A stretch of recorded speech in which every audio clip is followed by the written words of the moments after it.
Panjatkan kehadirat-Mu ya Allah atas segala curahan rahmat, sehingga pada saat ini kami dapat melaksanakan ziarah ke Pusyara pahlawan kusuma bangsa dalam rangka hari ulang tahun ke-Iraq dan Ridha-Mu. Ya Allah yang Maha Perkasa, dengan segala kerendahan hati kami segenap yang hadir ke tempat ini bermunajat ke hadirat-Mu. Sesuai dengan janji-Mu ya Allah, limpahkanlah rahmat dan kemuliaan kepada para syuhada atas amal bakti mereka, dan jadikanlah mereka syuhada yang hidup abadi di sisi-Mu. Limpahkanlah kepada kami kemampuan kami semua, dan kami mampu mengemban amanah para pahlawan dan syuhada untuk mewujudkan cita-cita membangun bangsa yang besar dan beradab, serta kami mampu menjaga keutuhan dan kedaulatan kaum bangsa.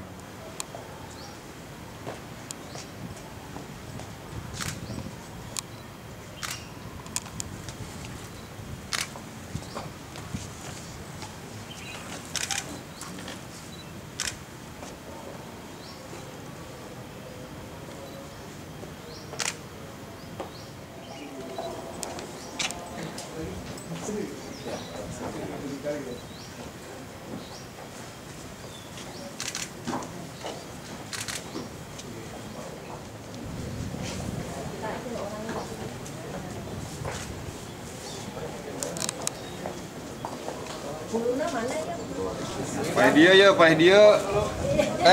Pada dia ya, pada dia ya. Nggak kelihatan Bu, dari mana?